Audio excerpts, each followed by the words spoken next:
Yo, Well, You still hear echo out? I don't hear no more. You don't? No, I don't hear no more. It's gone now. It's gone. Shalom.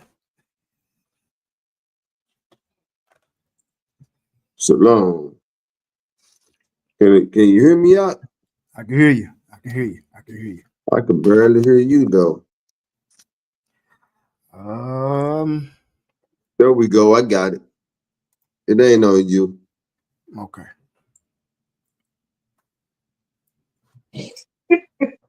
Man, if I tell you the stuff that just happened within the last 30 minutes, man, you wouldn't believe.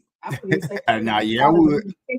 I believe it. It's always the last 30 minutes or the last 10 to 30 minutes right before the show. Right before it.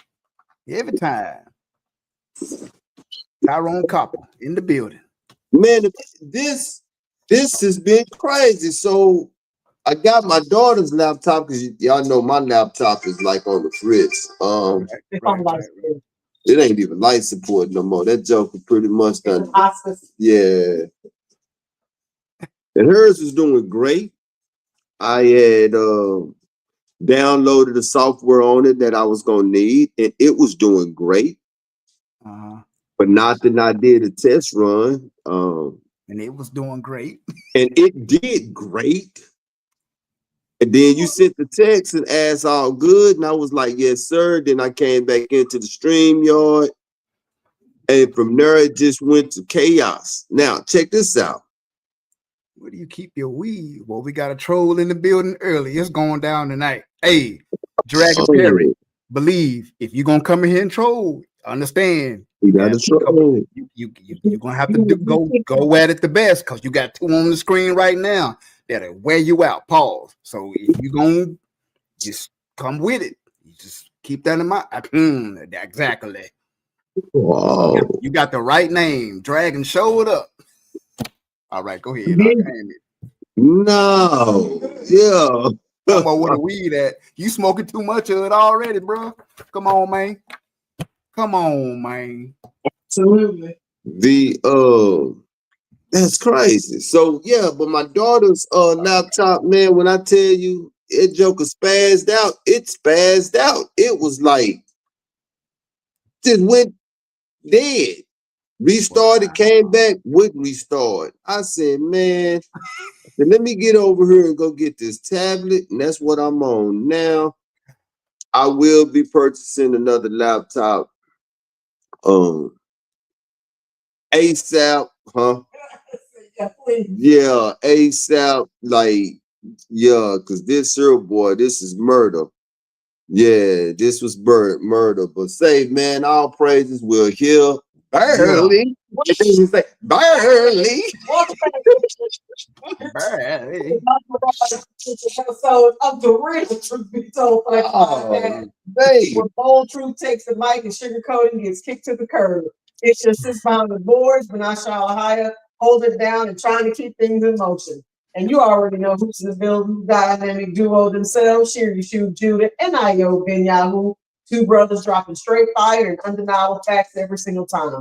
We've got some sports to spill, and of course, our signature segment, Beyond Critical Race Facts, where we break down what the mainstream won't touch. So wherever you're posted, car, couch, or the cut, focus up and guard your spirit, because once the mic's hot, there's no rewind. This is the Truth Be Told Flex podcast. Let's ride, brothers. The mic is yours. Let's ride. I hope we got enough gas. Well, I'm telling you. Barely pulling in the parking lot. Slay. We riding on ride. How much? Right. We riding on fumes. Hey, look at here, boy. Say, most sides good though. This is gonna be good. Yes, it's gonna be good. Yo, welcome back, brother. Welcome back. Yeah, man. Glad to be So here. You say you don't hear the Look forward to this pod every day for real. Okay, All great. praises, Noah. All All praises, praises. Noah. Yeah, all praises, Noah. Yeah. So you say you don't hear the echo? I'm I sounding don't hear good. it sounds good. Okay, then. Cool. Yeah, sounds good. All right. So, man, It's getting a little wet. yeah. Man. All right, I ain't worried no more. No more. Hey, I'm working on my tablet. It got 48% on the battery. Oh Like, so Lord. I got a battery pack though if we get too low. So I was about to say, so if y'all see lights out on Shear's side, it's the battery. The battery. hey, and then I got the phone here too. So hey, we gonna be okay. We all right. We We gonna all be all right. right. Let's take it though, man. Because the more I sit here and dwell on this here, I get a little depressed. It take a lot to get shit depressed, but I got a little because everything was great. I was like, man, it's gonna be a great show. That all of a sudden it crashed out on me, man, like a 1984 dope thing. You know what I'm saying? Just wow. Not 84, not Pookie. Like a 1984 dope thing. It just crashed out, man. Oh, them I was like, 1984 dope fiends go to sleep. No, hey, they could be standing in line for a lottery ticket. Standing up. They could be in line for a lottery ticket and a gallon of milk and you're the whole conversation, boy. They'll repeat it to you tomorrow. let me get that 1 on 20 and that gallon of milk, please, and go right back to sleep. You'll be like, boy, what is wrong with? And you be behind them. Ain't wanting to do nothing but get $10 of gas. And you be looking at them like, boy, won't you hurry up? Boy, look, say, boy, that man ain't lying. That man ain't lying. I've been there. I've been there a few times. All right, but now let's do it, baby. Let's do it. So, talk amongst yourselves. Oh no. We're gonna do Sportsville first. My bad. My apologies. Oh So, man. we got a little bit of sports skill for you, but if you really want the full court coverage, in zone, the owner's box news, lock in with Mo Talk. That's where Sheer, aka Mo, breaks down the hottest sports stories and says what most commentators can't and won't say. Right. But until then, we'll give y'all a little bit to chat about. So let's talk Nico Harrison. He's fired. Yeah, man. Finally. How the news come down? After the the worst trade, and I had to put that in there as a Lakers fan. Man, look here. Say, man, Nico, when you in a position like Nico, you want to do bold stuff, right? You want to be like, and just think about it. If he had to pull this off, he'd have looked like a genius for real, right? Yep. If he had pulled it off. And basketball wise, everybody has heard me say that basketball wise, it made sense. Would I've done it? Heck to the now, right? Right. I wouldn't, but you could have made a case for it basketball wise. But who he brought to Dallas, hey, did you get the message that he may be out for the year? Did you get that? Who? AD. At the day, he Really? may be out. He may be out for the year. So right now it's a feud between his medical people and the owner as well. Because the owner is like, look, he ain't gonna play till I say it's okay for him to play. So I'm guessing they trying to rush him back. And the owner, like, I got to get some kind of return on this. So we ain't gonna rush him back. Then he get hurt again, and then he sit down. You know what I'm saying? And look how good Luka is looking physically and play wise in LA. That 8-3 record could easily be 11-0 right now.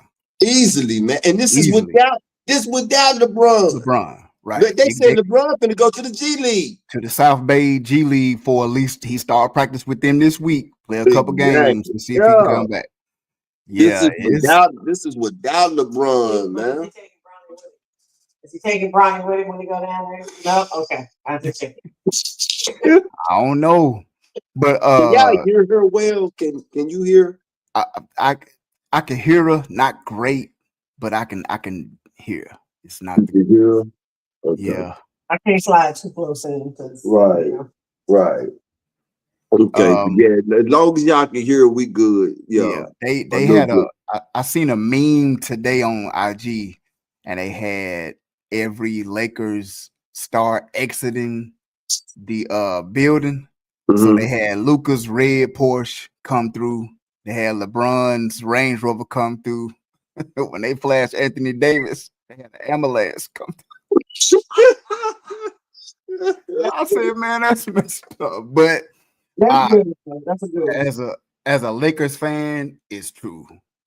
The bubble year 2020, he really came through, pushed the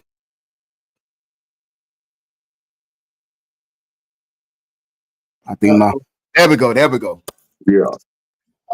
He pushed through some injuries, came through. But since then, AD just injury prone, man. So yeah, Nico and plus Kyrie's still out. So that's the thing, man. And so in all honesty, I'm okay. Nico signed when he got rid of Luka. He actually signed the papers for his exit out of Dallas. Yeah. Right. Again, I'm gonna repeat, basketball wise, it made sense because anybody that know anything about basketball know that if AD is healthy, he's darn near unguardable. Yeah, unstoppable. And he plays defense. He'll give you 28 and 13 a night if he's healthy, right? Few blocks. And he played defense, right? Yep. But that's the big if he stayed healthy, which we cannot. He has missed more games than he has played since he has been a Maverick. Yep. The first night he went down with that abductor strain, and he clowned too that first. Man, that was a monster. That was a monster game, man. Like Jamil say, that's a huge gamble, right? So, especially on somebody who is already injury prone. Yep. Especially somebody that's already injury prone, man. So, and real quick, not to cut you off, but before I way my mind set up, before I forget, if you look at Nico Harrison's signings, Kristaps Porzingis won the chip with the Celtics. Old boy, he traded out last year, just won a chip with OKC. Brunson got traded to the Knicks. Luka got traded to the Lakers. Everybody, all of his signings didn't really get to play together. So right, that's where I was going. Yeah, Kristaps Porzingis, old boy, I can't remember his name. They play for OKC now. Kyrie, all of his draft picks, and then trade-ins. They should have 2 rings by now. What's wrong? But I don't have it with me. I'll go grab it later. Wow, you'll be able to hear what? Oh, you can hear? Oh, okay then. I go get it in a minute. But yeah, that's exactly where I was going. Is that not to minimize the fact that he's fired, because I'm glad he's fired. But on the back end of that, we still have not seen his people do anything yet. You know what I'm saying? Because I'm on the bandwagon of getting rid of AD. Not nothing towards AD as a player, but he just can't stay healthy, man. He can't stay healthy, and then you got to look at too. Jamil say he put weight on the top. I'm gonna put that up there. Jamil say then he put weight on the top of it, that he's injury prone with that. I don't know if this is where Jamil is going, but I'm gonna take that as saying he put weight with the head management, with the owners now. Look, because for a long stretch of time, the Mavericks was leading the NBA in the most sold out games. Yeah. I mean, by a huge margin. You know what I'm saying? When they got rid of Luka, the NBA is a superstar game. It's a game that everybody loves, but it's a game that make its money off of superstars. They build superstars, man, and it's been that way since the days of Dr. J, Julius Erving. You know what I'm saying? And so we drafted Luka. Luka was a fan favorite. Yep. Dirk went out, Luka came in. Yep. You don't get rid of Luka. You don't do that. And when he left, the money left. And then on top of who you brought in, this Negro can't stay healthy. I'm more than sure when they decided to fire him, that was when they got that message that this dude might miss the whole year. Oh no, nigga, you gotta go. Yep. You gotta go. You know what I'm saying? So every time the fans, back to what I was saying, we can move on, but not after this. But every time the fans see AD, it's just another reminder that you're only here because we lost Luka. Yep. You're only here because we lost Luka. Because we lost Luka. Yep. Get him out of there. Exactly. And don't Nico Harrison, don't he look like he always thinking about what he gonna cook when he get home? He always. Yeah. It looks like he's thinking about like, well, what am I gonna cook when I get there? Yeah, you're so right, Jamil. And it's ironic that you got rid of Luka for being fat, and then in the off season, this Negro done got fat. Stomach and everything. I was like, dang, AD, what is going on? Yeah.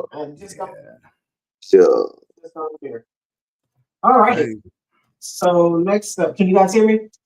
Yes. Okay, very good. So next up, Travis Hunter out for the season with a knee injury and hopes to return in 6 months, right before preseason starts. So yeah, that's tough. That's tough, man. So he had just started cooking too. Yeah, man. That's what I was about to say. He just had the best game of the season. So the last couple games, he was starting to climb. That's to be expected, though. I hate that it was such the type of injury, but the type of athlete that he is, going back and forth, coming out of college. You play more games in the NFL. Practices, I know, are a whole lot different than they were when he was in college, even though I know that Prime had him on a professional regiment when he was in college. But, doing it, professionally, being around professionals every day and you learning different stuff. It's only so much a body can put on. You mentioned it last week. That they went from 16 games to what is 18, it now? 18 games. You know what I'm saying? Yeah, that's a lot, man. And so, I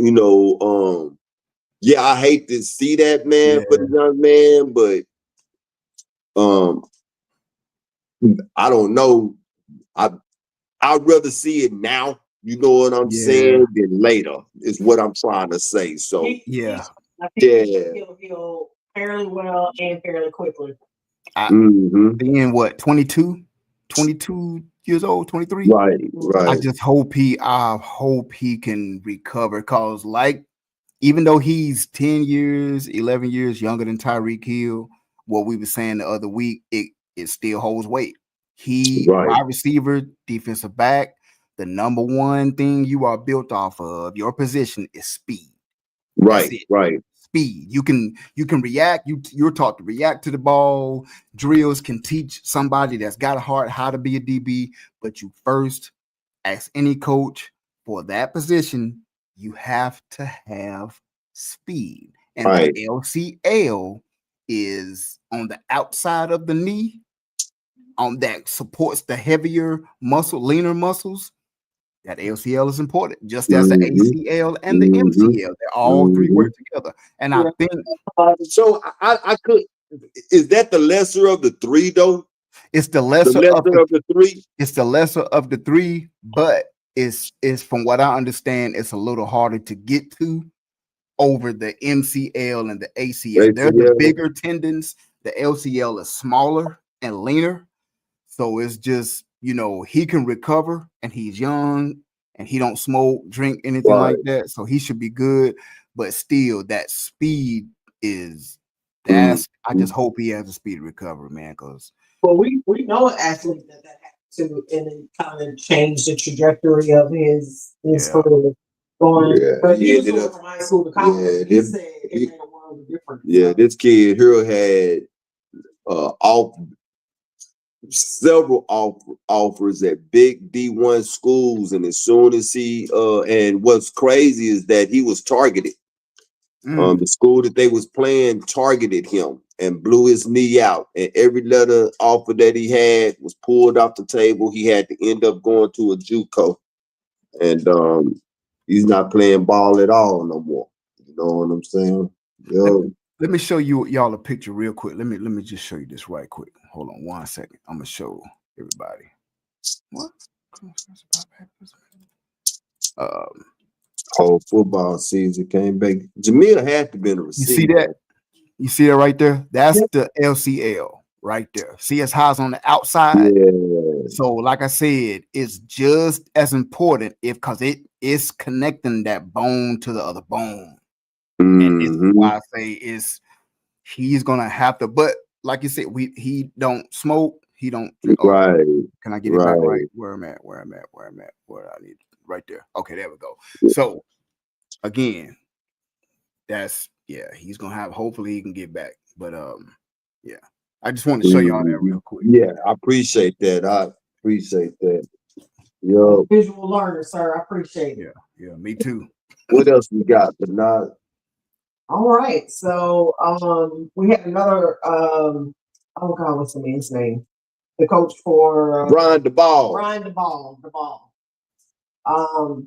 So it is rumored that he's the reason Shador dropped to the 5th round pick. Y'all think that's fact or fiction?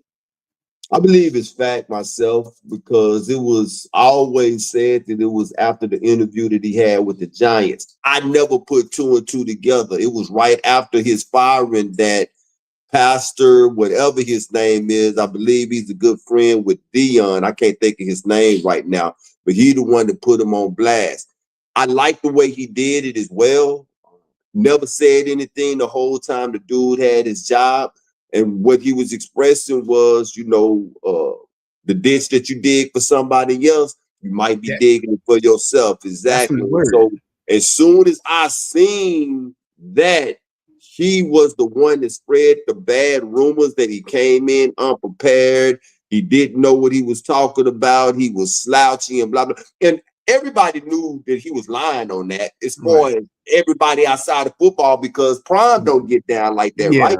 And you've never seen any of his boys be unprepared for anything. Prime made a rule that nobody can come to school or meetings with slides. You had to have tennis shoes. You got to have exactly. You know what I'm saying? Yeah.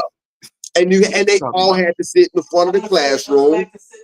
Yeah, you know what I'm saying? Yeah. Not at the back. Yep. Right. But when that came out, I was like, it made all the sense in the world, because I did know that all of the bad and negative talk that he had came after the New York Giants interview.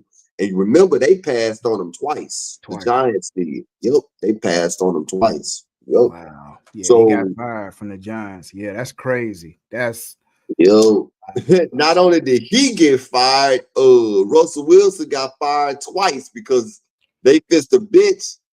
Are they benching Jackson, or did he get hurt? But Winston finna start, man. Yeah, Jameis Winston. You know how he is. I just feel blessed. That dude been crazy since Florida State, man. That's my guy, though. That dude crazy. Yeah, man. I got one more before we jump into talking about yourself. What you got? So I'm not sure if you guys heard about this, but the Grambling State brawl between Grambling State and Bethune-Cookman. They had a brawl? Oh, they had a brawl. Halftime on Saturday. No, the players. How they have a brawl? At halftime, they got into it. And 27 players got suspended. 9 from Bethune and 18 from Grambling. But if that wasn't bad enough, the response that Coach Joseph gave at the press conference. Which one? Who coaches that? Grambling. Okay. That disrespect will be met with disrespect.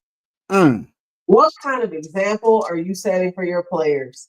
Now that might be something that you talk about in the locker room when you talk to the team, but that be something you bring to a press conference, in my personal opinion. Right. Nah, I don't care what happened. That is not something you could condone on the field. I'm gonna be quiet. Yeah, I'm gonna let the ex-football player talk, and I'm gonna let my wife talk. I'm gonna be quiet because I have no idea what was said or what was did on that football field, and I know I'm from 75212, and disrespect is gonna get met with disrespect. So I'm gonna kindly turn this over to you. I understand though.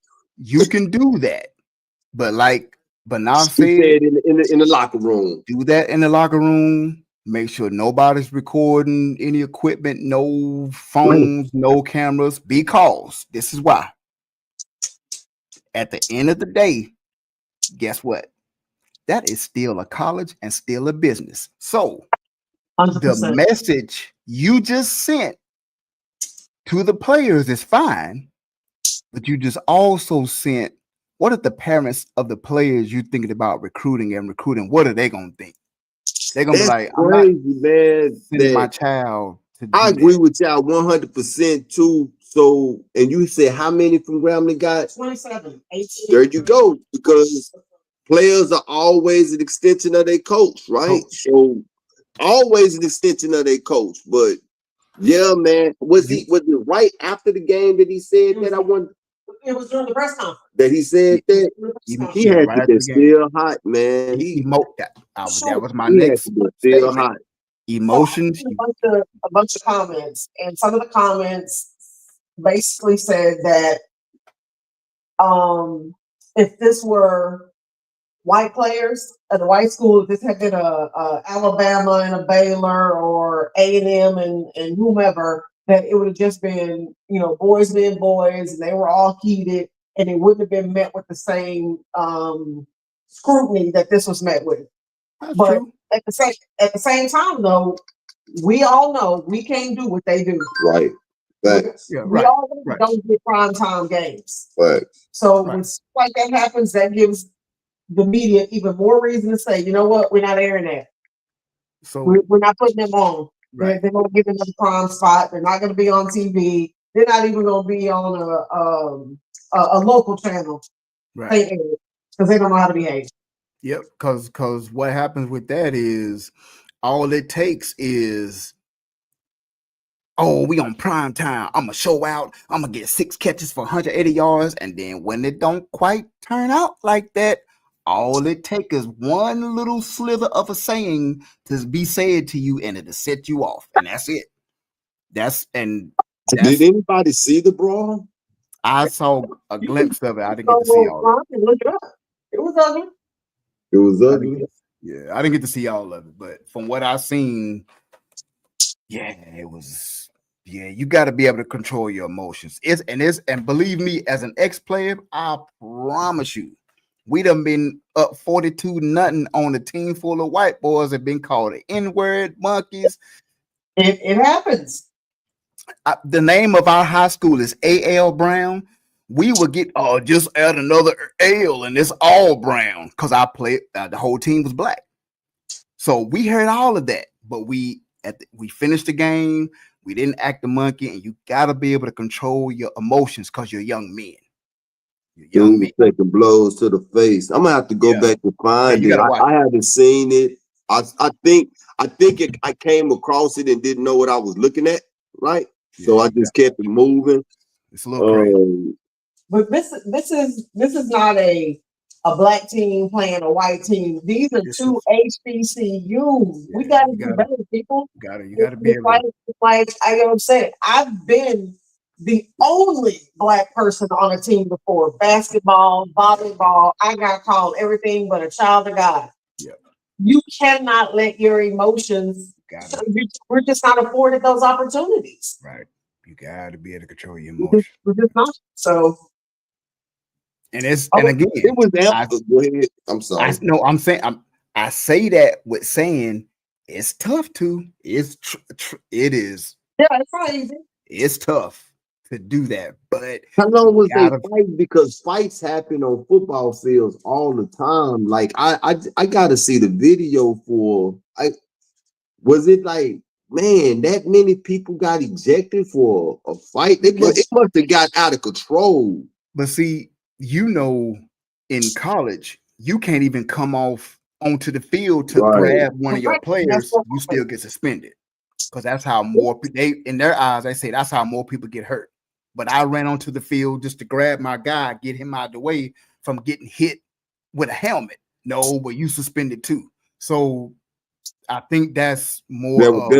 Okay, then kind of like in basketball, same thing in basketball too. In college, you can't come off the bench. You come off the bench. Nope. Yeah, that's pretty much how I'm feeling, Jamil, and I'm agreeing with him 100%. No lie, I am, man. But bro, I mean, I don't disagree with that though. I agree with you. Like it's like I feel you. I feel you. I feel you, man. It's crazy, man. I'm just not gonna be able to do it. It's football is such a sport, man. You got to beat up for your brother, man. You know what I'm saying? Absolutely. Yeah, I don't know, man. It's happening. Go ahead. To me, it's not even about the brawl per se, because I get that they're heated, they're in the moment. Like you said, you got to defend your brother, you got to defend your teammates.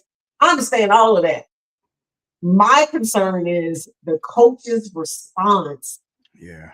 You got to at least give the illusion that you don't agree with what your players did, that you think what they did was disrespectful. You're going to handle it as a coach behind the scenes. You're going to deal with those players. So do y'all? So with the coach's response, do you guys think that he should have some type of discipline?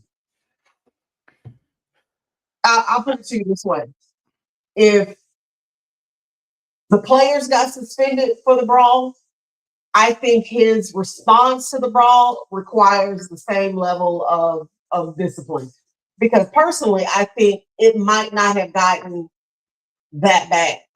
They probably still would have done something, but I don't know it would have been to the same level if the coach had taken some responsibility and accountability for how his players responded. Hence the reason 9 from Bethune, 18 from Grambling. That's that's why I said that's what I was saying, that teams are an extension of their coach. So I could just imagine how he carried himself. Right. And I would say from that, the way he carry himself, again, we get to a certain age, like I say all the time, the decisions you make not only affect you, but it affects everybody else. So he has to have a stern talking with the president, the chancellor, the dean, the board, the investors. They're going to be like, bro, you're the coach. You can't say that. You can't say that. You can't say that, bro. Right. That's as a coach, you got to be a coach. You can't make yourself a friend of the players, and and that's probably how he carried himself. And then when you do that and something like that happened, then you don't have the respect of your players that you should have. It's just like I was telling my wife when Miles Garrett called Kevin what's his name? I always said Stefanski, Kevin. You know what I'm saying? He called by his first name in a press conference. They asked him, he said, that's up to Kevin.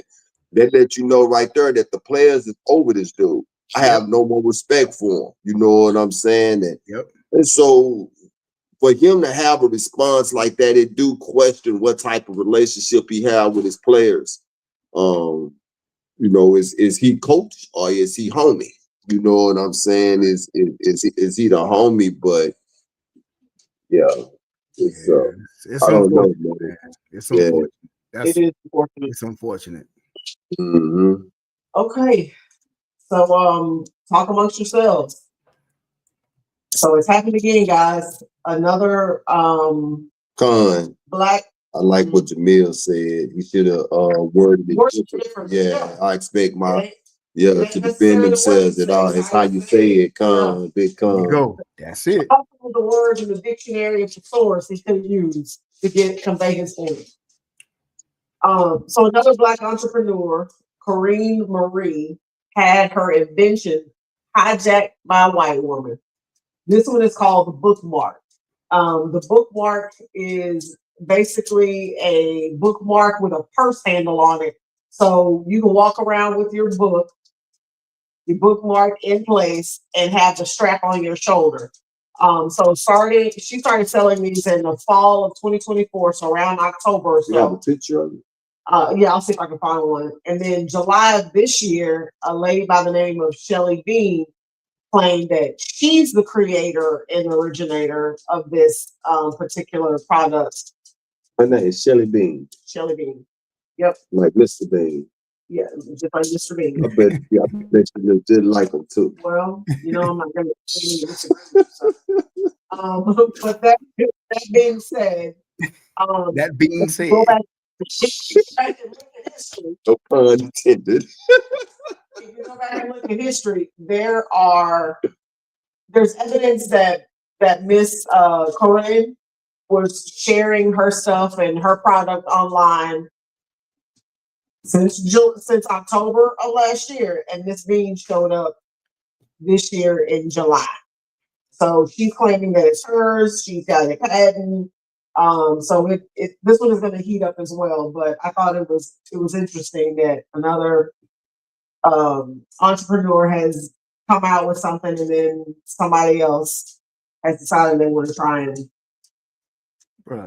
That's what white people do. If they're still a whole people and ship them across the daggum, see what makes you think they ain't finna steal your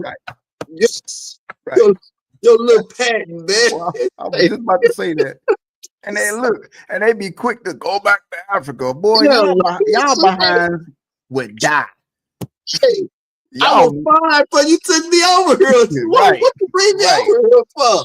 Now you talking about go back. Be ready to go back. Ready to say go back. Y'all wouldn't last without us, I'm telling you. Hey, still a whole people, still a whole land. Look at that. So this is essentially what it looks like. That's the one that the sister created? Uh-huh. Okay. That's the sister. Right. And essentially all it is a big bookmark, but it has straps on it, like a purse. You can walk around with it. Yeah. See? That's cool. That's encouraging Negroes to read too. Yeah. Oddly enough, the comment that I made was, I normally do digital, but because of this, I actually might walk around with a book. Right. Because it is very cute for those women who really like to read and who care, whether it be your Bible, self-help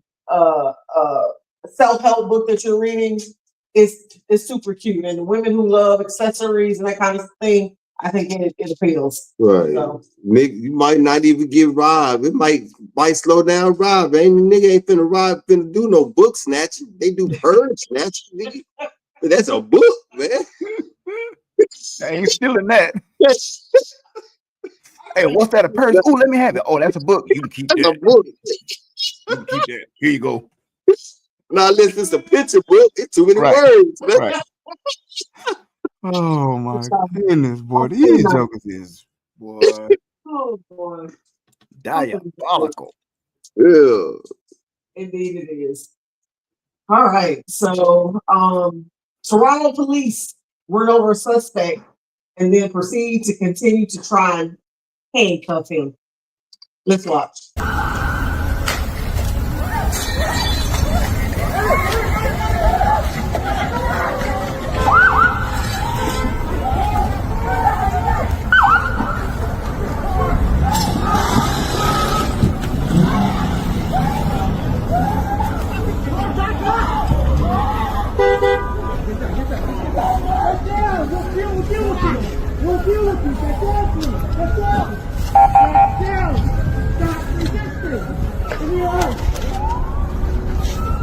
Stop resisting!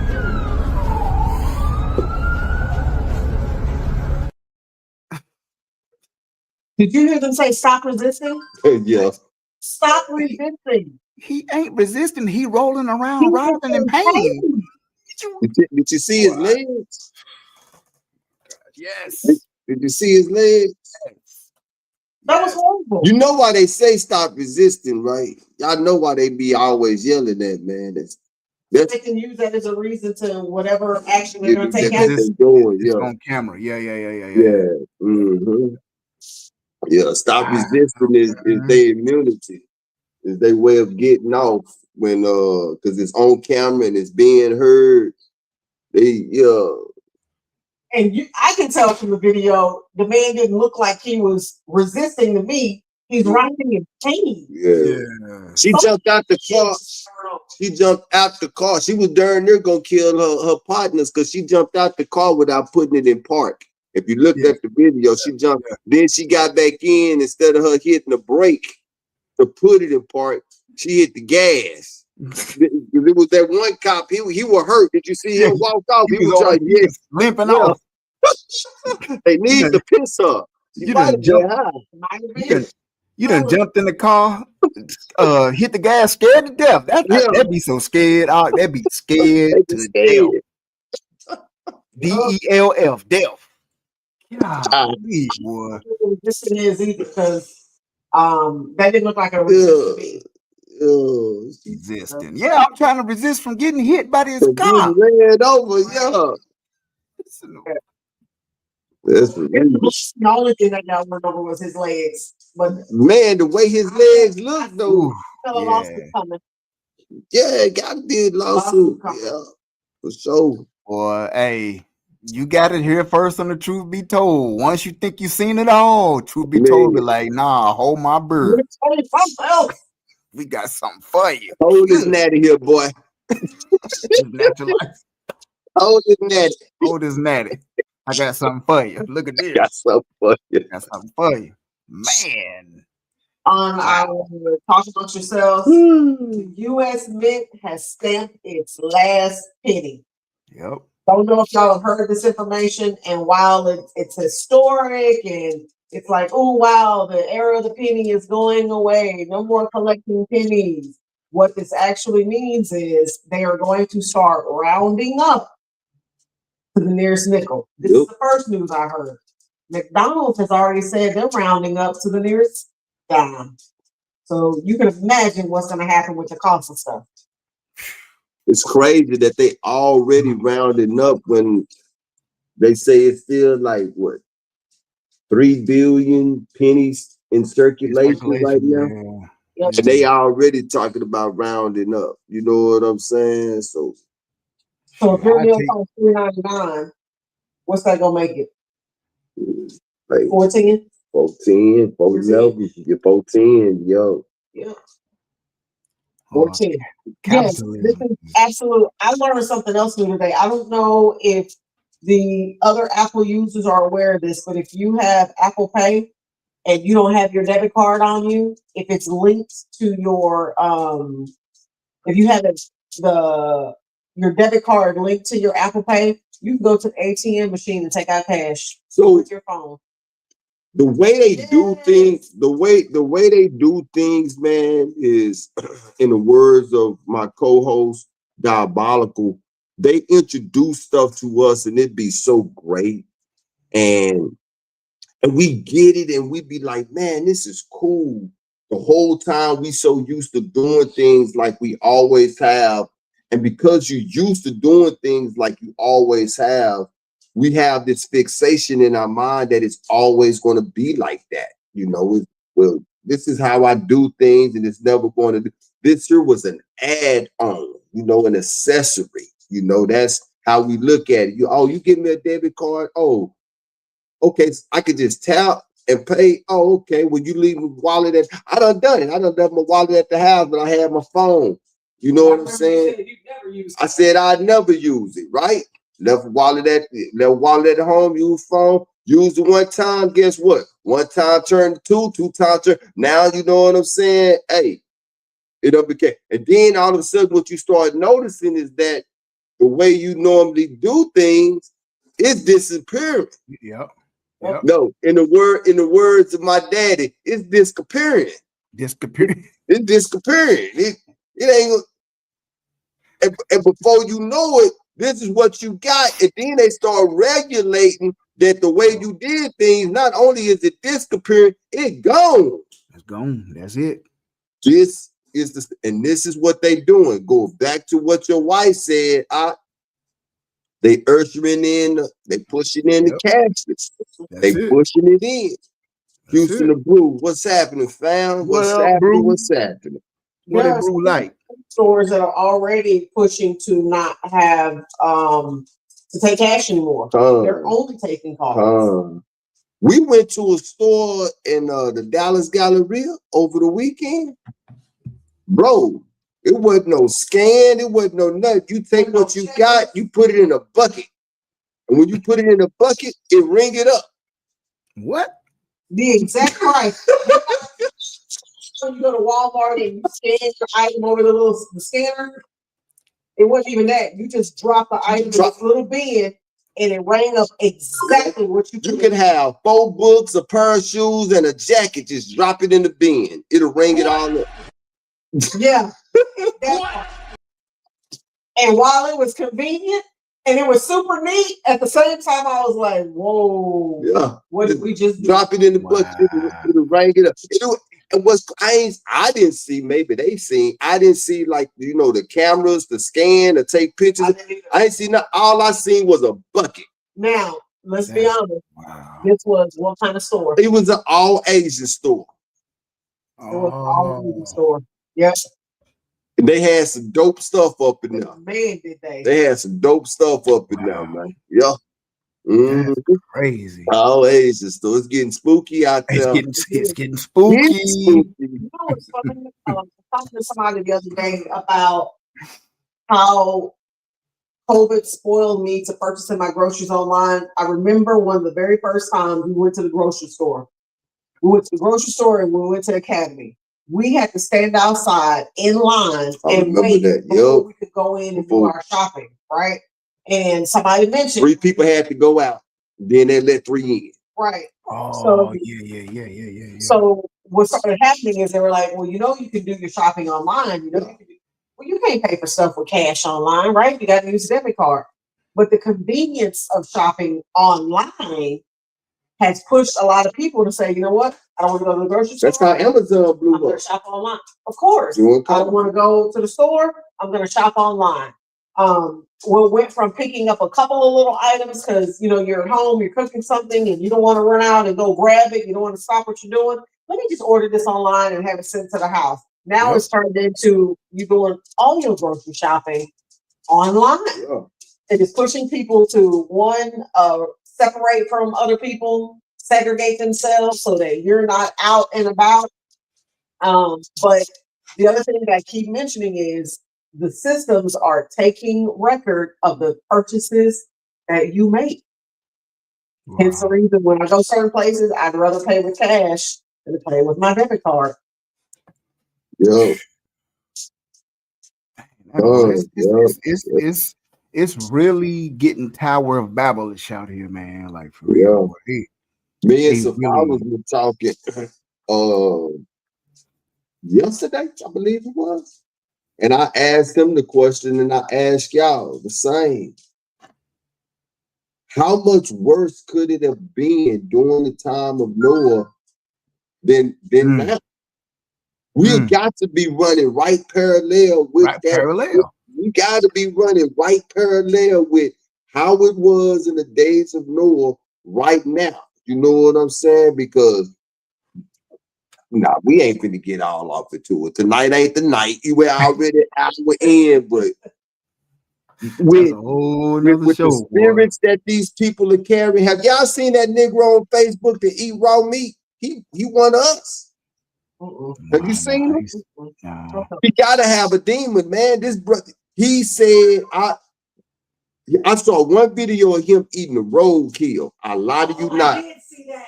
That is disgusting. I looked at it for about 5 minutes just so I could see this got to be AI. When I realized that it was real, I jumped on his page.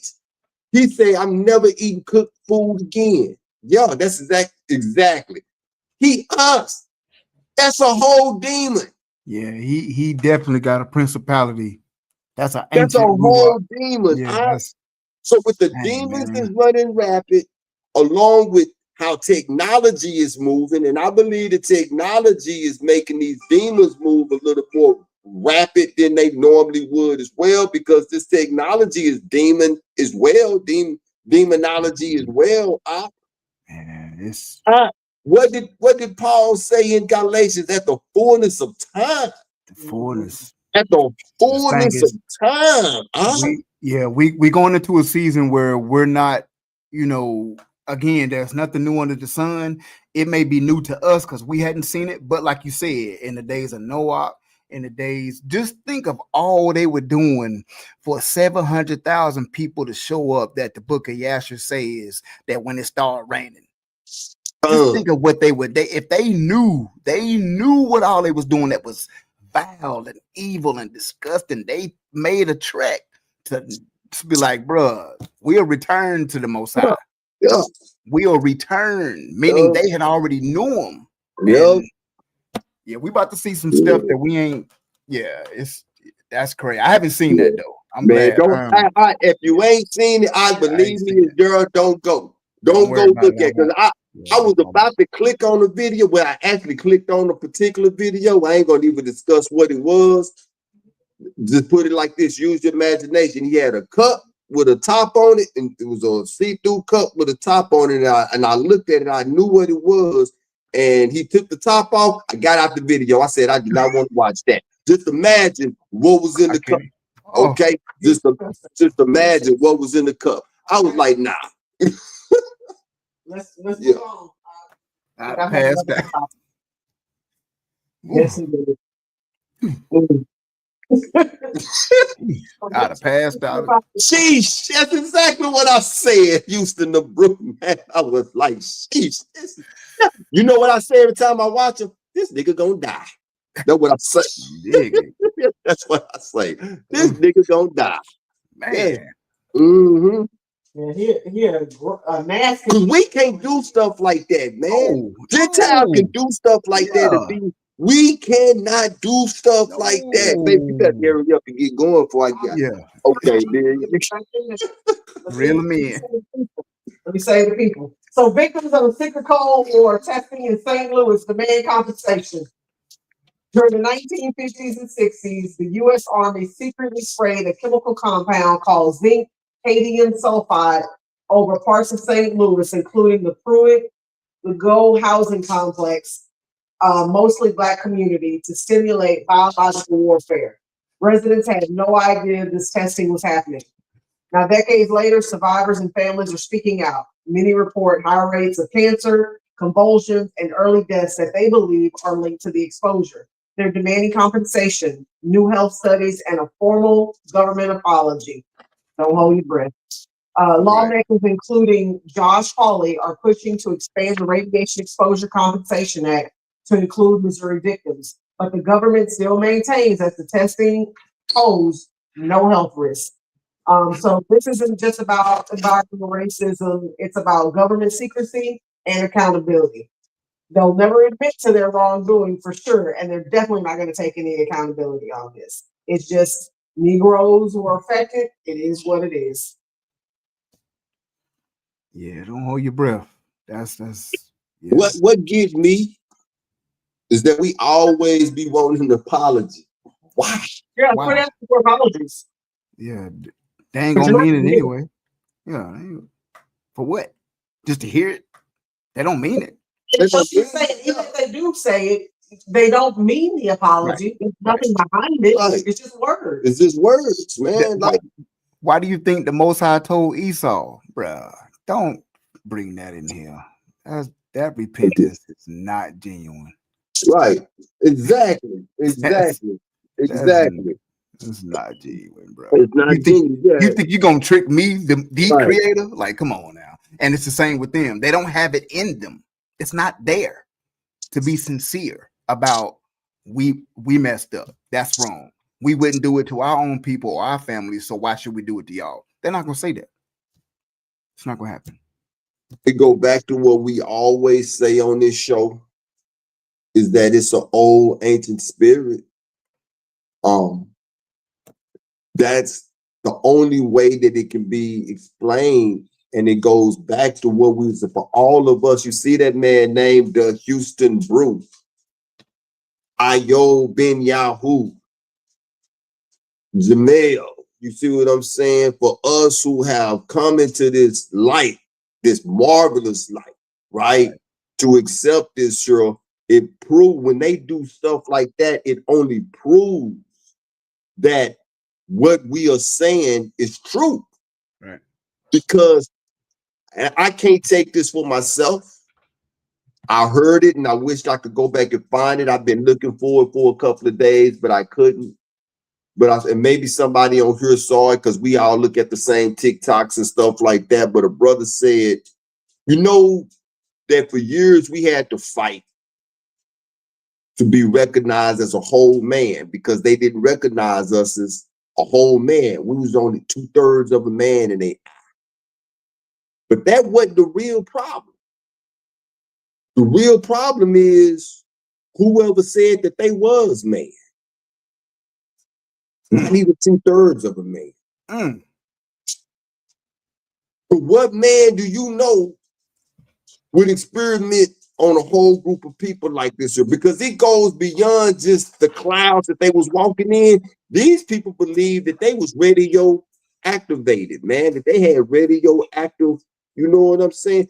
What man do you know would hang another man from a tree and have his whole family out there to see it and send postcards to the ones that couldn't make? And take what man do you know that would souvenirs. feed babies to an alligator? Right. The problem is you say that I'm 2/3 of a man. Who even said that you, sir, is a man? That's deep.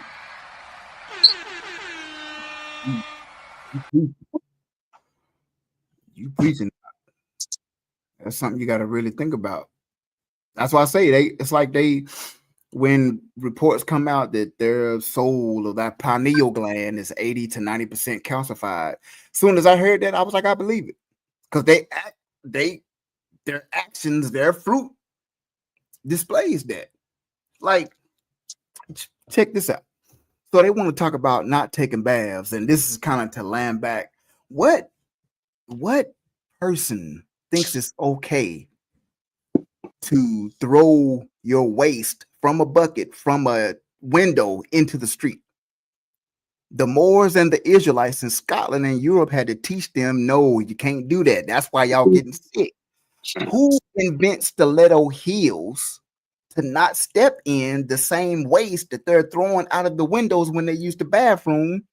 Like, whoa, that's not human. That's right. Not a person with a soul that thinks that's okay. The reason they invented perfume was to cover up the stench because they didn't take baths. What? Who does that? So it goes saying what Aki just said. That goes like what we 3/5 or 2/3 are human.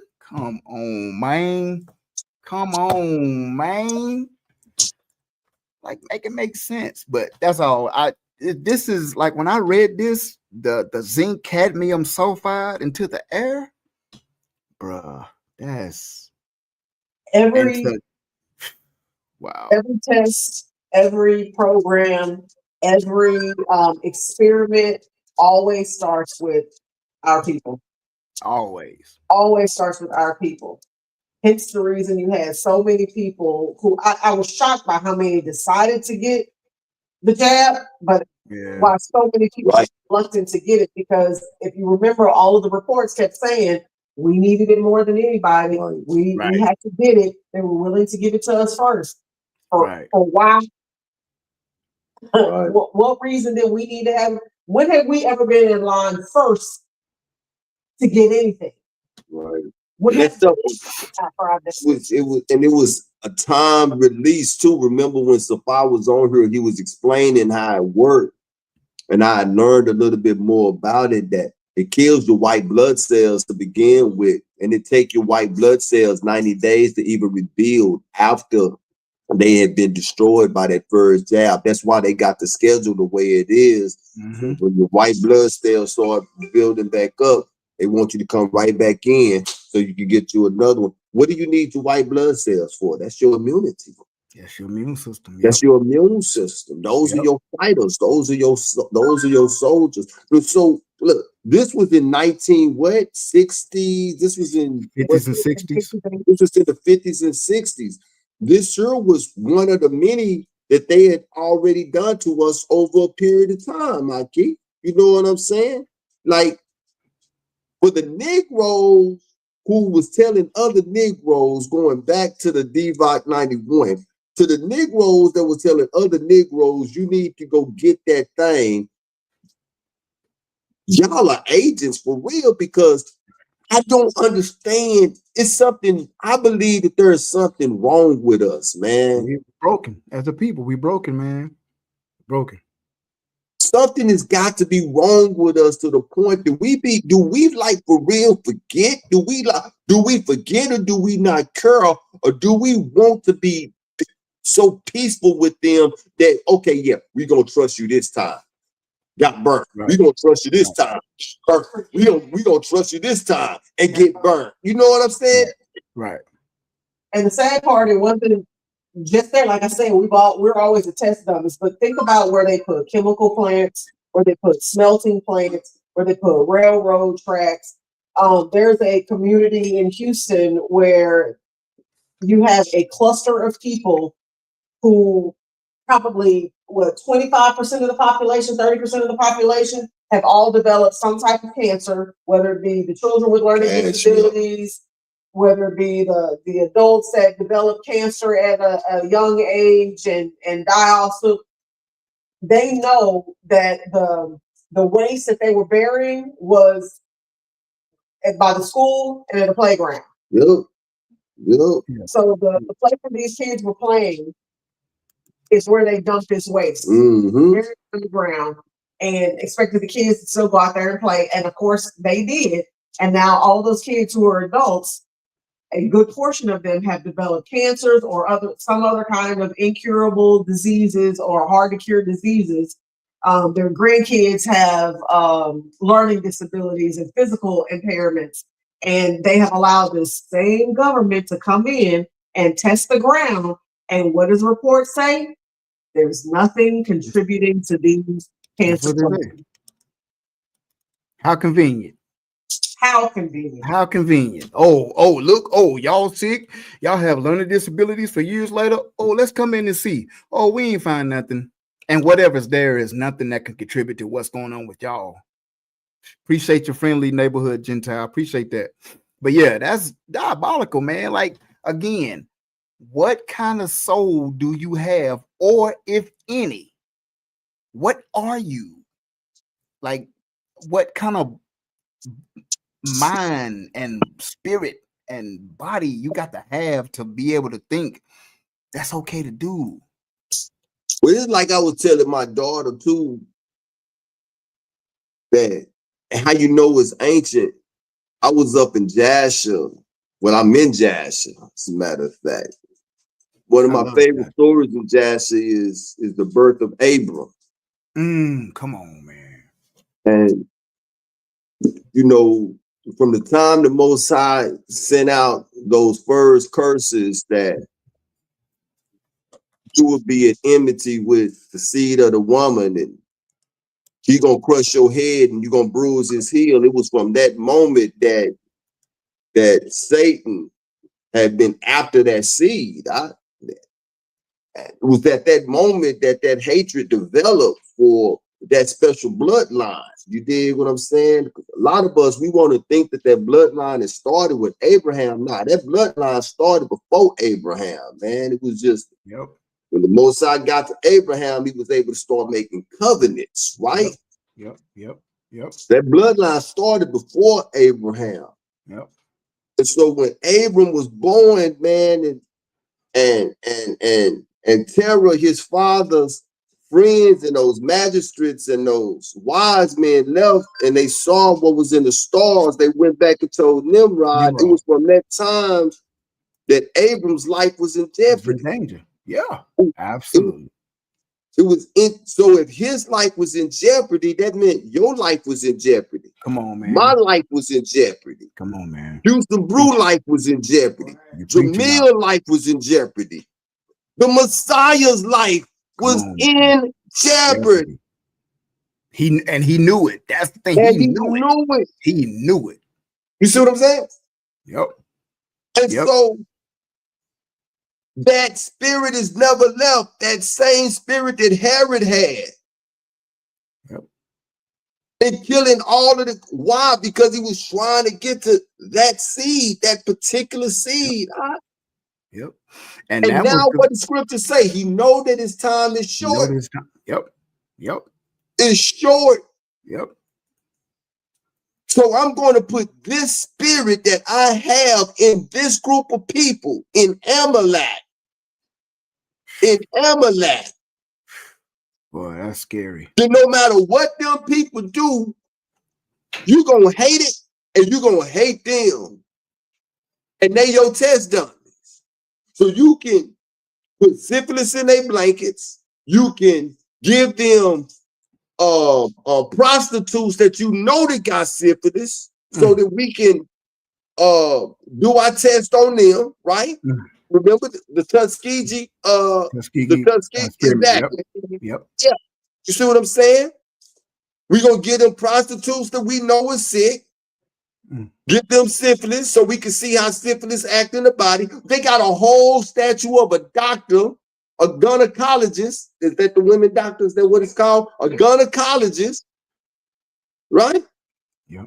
They said black women could tolerate pain, that was doing ungodly things to these sisters because he felt that they could tolerate pain, and he a hero in this country. Yep. Yeah, I don't care who. They still treat black women like that. Yep. To this day. They not right. To this day. They not right. Yep. Yep. Yep, they still treat black women like that. Before Michael was born, so my doctor was out of the office, and I was having some issues, and I went to one of her colleagues because I was pregnant and spotting. Went to one of her colleagues, got to the hospital or to the doctor's office. Doctor checked me out. That exam lasted maybe 45 seconds. No joke. Maybe 45 seconds.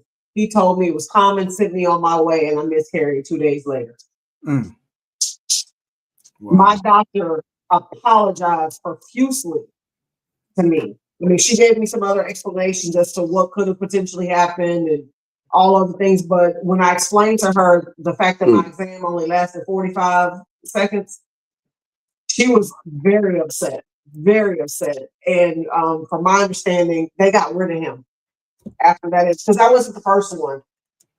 But the way he treated me was just you complaining, it ain't no big deal, get out. Wow. Diabolical, man. Yeah, man. That's crazy. The one last thing I want to say on this before we move on was the main thing, one of the things that jumped out at me when I read this article. Did you watch the video that I sent with it as well? Did you check out the video? Yeah. I sent it. Yeah. The thing that jumped out at me, and I can't find it now. I think they done scrubbed the internet of it. When Trump said, I forgot what event that he was in, where he was at when he was there, but he said that he planned on testing nuclear weapons in American neighborhoods. You can't find it. I was looking. I thought I was going crazy this morning because I seen it. Like when you said it, I seen it, and then I was looking for. I was like, man, you can't find nothing. You Google it. You can't find it, and I know he said it. I heard him say it. Yes. He laughed about it when he said it. And they asked him, "Do you really mean that?" When he did that interview on 60 Seconds, he said it, and they done deleted it out.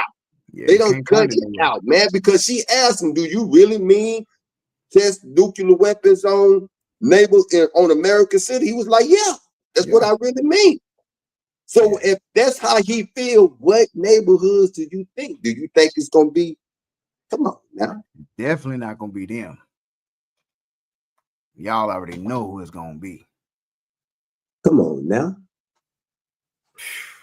It's always us. Yep. Can't find it. They done scrubbed the net of it, man. Yep. Always us. Yep. But they say we the lowest. They say we the scum of the earth. Why y'all always? It's always about us, and we don't even be bothering y'all. We stay rent free in their head. I wish Hundo was here tonight. Hundo. I wish Hundo was here tonight. Oh my goodness. So speaking of y'all's favorite president, so who's paying for this new White House ballroom? So Trump's $300 million White House ballroom. Let's figure out who's for the bill. So a massive $300 million White House ballroom is stirring controversy, not just for its size, but for who's paying the tab. Trump claims the entire thing is being funded privately by him and his friends with no taxpayer dollars involved. But here's where it gets tricky. The money is being funneled through a nonprofit group called the Trust for the National Mall, which is collecting donations from some of America's biggest corporations and wealthiest individuals, including tech giants, defense contractors, crypto companies, and tobacco firms. Critics are calling it a potential play-to-play setup. Of course it is. Questioning whether donors expect political favors or influence in return. If I'm paying $100 million, $50 million, $10 million to help you build something, I better get a kickback. Watchdogs and lawmakers are demanding transparency because right now the donor amounts and terms have not been fully disclosed. The ballroom itself is a massive 90,000 square feet and part of an ongoing White House expansion that's being marked as a symbol of American excellence. 90,000 square feet. Why would 90,000 square feet. If it's 90,000 square feet, there should never be a time. Technically, we're not paying for it, right? That's what they say. We're not paying for it. So that's their way of saying we shouldn't have access to this. We shouldn't, because if I'm paying $300 million in tax dollars to help support this, I want to be able to go have whatever event I want to with that ballroom. This is why it's being funded by 90,000 his friends. square feet, bro. And look at who all his friends are: tech giants, defense contractors, crypto companies, and tobacco. Yep, some of those names are major tech companies. You got Amazon, Apple, Google, Microsoft, Meta. Defense and technology, you got Lockheed Martin, media and telecom companies, Comcast and T-Mobile. You got Caterpillar, Hard Rock. Then some of the families, you got the Addison Family Foundation, the Luckner family, Stephen A. Schwartzman. Like, it's just all these big wigs want to kick back for money and want to be, and what they'll do once it's done and complete, a couple years, another year or so, they all get a kickback or whatever. Then all of them are going to get an invite to a big old ball and dance. They're going to get in their tuxedos and celebrate from what they've accomplished. And let their free flags fly. Yep. That's all it is. It's just about show. Look at what I got and you don't have. That's all it is. And how long did you say it was going to take for them to build this? I would say about when? I would think another year or so. Probably quicker than that. Okay. That ballroom is what got him in trouble, what got Jimmy Kimmel in trouble. Yep. Jimmy Kimmel, not Jimmy Kimmel, he was asked about Turk, and he couldn't even talk. To talk about the ballroom. Right. He decided to talk about the ballroom instead. The thing, though, I can't say bothers me, but the thing that I understand with this is this. I agree with you wholeheartedly, Ayo, that is one of those to kick back to see what it is that I've done, and they're gonna have a big ball on it and whatever, right? But you guys played high school sports, and you know that there's always been a kid on a varsity team that didn't have no business on the varsity team. And not only was he on the varsity team, this kid didn't even have no reason starting. And and then you got a kid that didn't start or didn't play because this kid gotta play and the coach gotta play him. Why did that kid have to be played? Because their parents put a lot of money in that booster club. That's it. Right? Them jerseys, every high gotta school get paid across for. America got that kid on there, man. Them jerseys got to get paid for. 30 years, I know we were just talking about you, man. Shalom, brother. Shalom. So the thing with these people, this is synonymous to me as when these mega churches, they be asking their memberships to donate and you get your name on a brick. That's it. Right? Did you remember watching what was the show we used to watch? With football show with Jason Pittman. I know what you're talking about. Pitts. Yeah. Kelly Pitts. I can't think of it right now. There was an episode with Ding Dong. Derwin. There was an episode with him and Melanie where she wanted to start going to this new church, and they had her sitting towards the back because they only donated a certain amount of money or gave only a certain amount of tithe. And so she started adding extra money to their tithe and they got better seats. Your tithe will determine where you sat in that church. And your donation is going to determine what type of laws you can put in place 100%. To help you in your corporation. 100%. Lobbyist. That's what lobbyists. That's what they do. To the first degree right here, man. This is what this is. The government no longer belongs to the people. Right. The people are slaves to the government and to these corporations now, man. It's these corporations that is telling the government what to do. The government can care less about you and I, what's important for us, what we need, you know what I'm saying, what's in our best interest. No.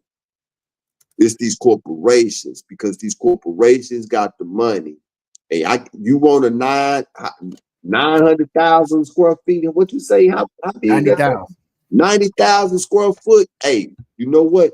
I got 50 million on that. But that 50 million go a long way when legislation time comes. What? Are we asking for some kind of kickbacks? Go a long way. You see what I'm saying? That 500 mil, that half a bill, they go a long way when it comes time. See what I'm saying? Yeah, you better listen to what it is that I gotta say, man. This is also the second or third incident where we've seen tech giants and military personnel being pushed to the forefront. Right. Stuff that they ain't got no business being pushed to. Defense contractors, that's what it is. Being pushed to the forefront of something they shouldn't even be involved in. Why are defense contractors helping build the ballroom? Right. Lockheed Martin. YouTube is gonna pay $22 million towards the project as part of a settlement. We just got to talking about them wanting to, and go look at Project 2025 in the broadcast section. They want to shut down any and everything that has to do that is going to shine a dark light on this administration, man. They want to shut it down. Yep. So you look at YouTube. YouTube is belong to the government to begin with. Yeah, that's government. Yep. They sold out to the government a long time ago. You know what I'm saying? Yep. That's it. It's crazy, man. They're gonna think this is philanthropy. Yeah. Yeah. That's what they want to call. That's what they want to call it, man. You got cell phone tech syndrome. You got all kind of different. Yeah, man. That's your information right there. That's your information. Cell phones. Yeah. Why would you need to donate? Right. Exactly. That's that they want your information and to be able to sell it to overseas, the Blue Star people. That's what that's about. This dude is for real up in there doing what he want to do. Amazon, Google, and Meta, several billionaire investors, U.S. president has said that he personally would pay for significant portions of it. Say, man, all of these people are getting in bed with the devil, and the devil is inviting them in the bed. And what they gonna do is screw over the people, man. And when I say the people, I'm not including me in this because my citizenship is in the Shana. Right. I'm not including myself in this. Like, for real. I'm talking about the people who for real believe in this thing. You know what I'm saying? My citizenship is in the Shana. I don't want. You remember we got in trouble, man, because they turned. That was in. I want to say that was in Isaiah. I want to say it's in Isaiah, maybe 63. I could be wrong, but instead of them turning to the Most High for help, they turned to Pharaoh to Egypt. He said, "Oh, that's what you want to do? Okay." Bet. Bet. Got it. You know what I'm saying? No, I think it's 37. Isaiah 37 if my memory. Yeah, I think it's 37 if my memory served me right. Yeah, that's what you want to do. But I tell you what, you let Pharaoh get you up out. I don't want nothing from you, Trump. Yeah, you know what I'm saying? So yeah, y'all do what y'all do, man. All right, well, time to get away from us, so we're about to move to another segment here. One of my favorite segments of the Truth Be Told Flex podcast, where we step into our classroom and learn our past, present, and future. That's right. Let's dive in. Dive into what the world calls beyond critical race theory and what we call beyond critical race and culture facts. With no further ado, let's get it.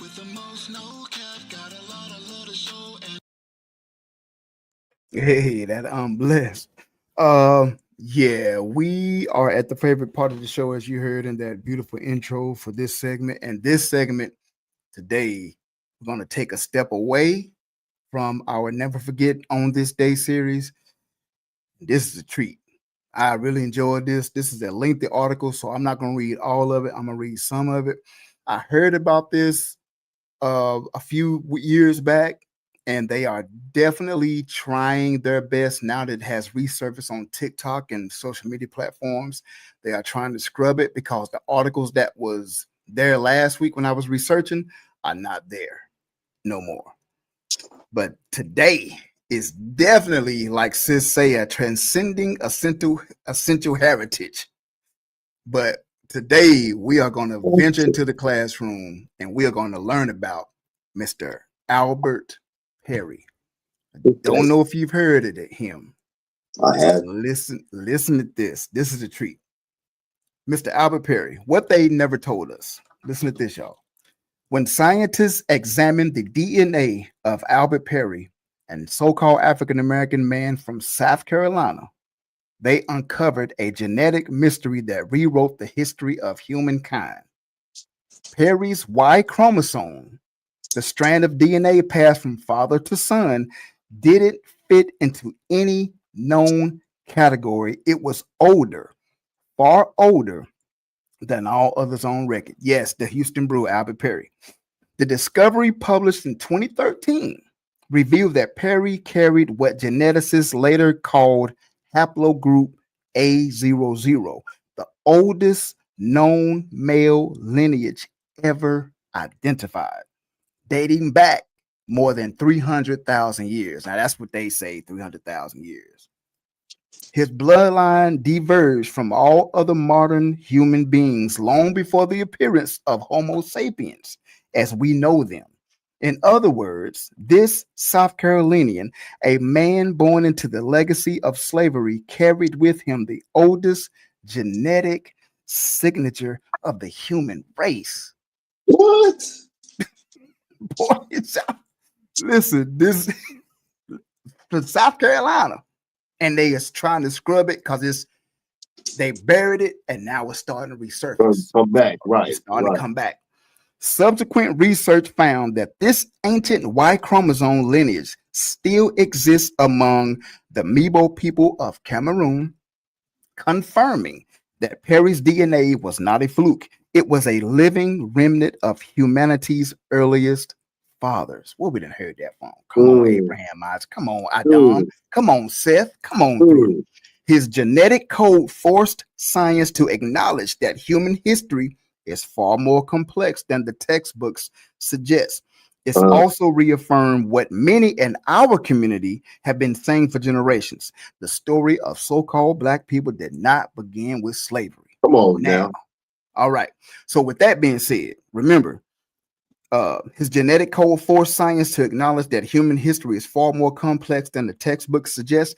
They're now coming out with Socrates and Plato's and all those saying that when they read, remember they invaded Egypt and the Library of Alexandria, that all the African books that they read and thought they had figured out that they were wrong, that they Right. were way off. They're starting to admit that they had no idea what they were reading. They thought they had to figure out, but all this theology and theory and all this, they said it was wrong. They're starting to admit that. So they just put it right here in this article.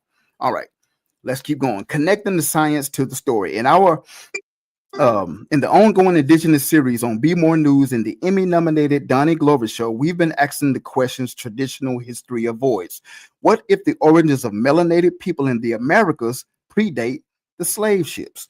What if the family stories of Indian blood whispered by our elders were never myths but memories? Mm, We've discussed haplogroups like E1B1A common among African descended men in the Americas. Scientists often link this group to ancient West African lineages, Negro mm, land right there. mhm, Yet many of those same markers appear in unexpected places among mhm. families with native roots here in North America.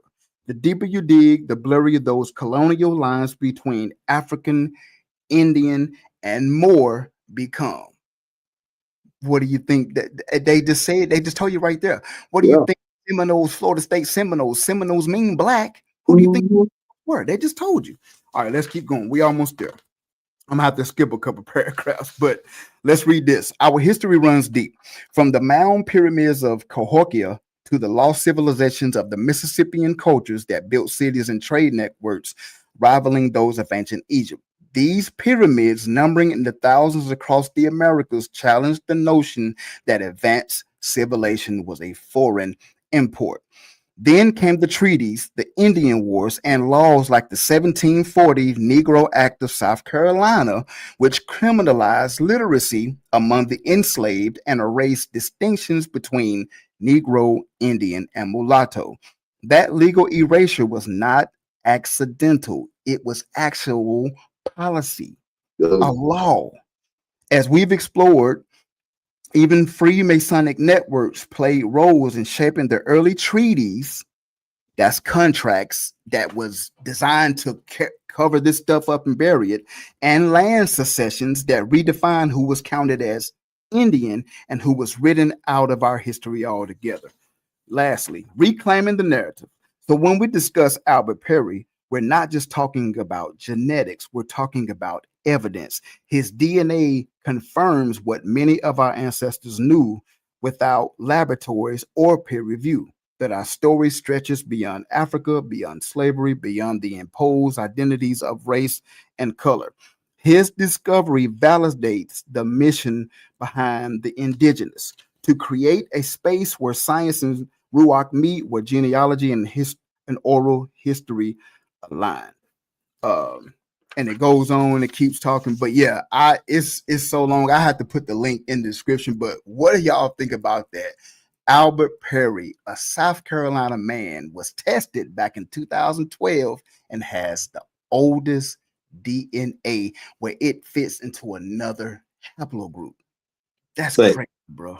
That is crazy. that's the most high way of putting his signature on his people, Right. man. That's Bro, what that is. that's when I started reading it, I said, look at the most high. Look how he allowed this. This man is from South Carolina. He Yeah. not Normal dude. Right. not Right. West Africa, not, but Right. his DNA linked all the way back to Adam Right. itself, Right. to Seth. Right. Right. And this is why they're trying to cover it up. You know why? Because when you're reading this, you think about Genesis. You think about You can't help Adam. but to. Come on, bro. You can't, and that's what the Most High said, let the heavens and the earth declare. You dig what I'm saying? Come on, That's man. exactly what it's doing, man. That's exactly what it's doing. We have absolutely no idea.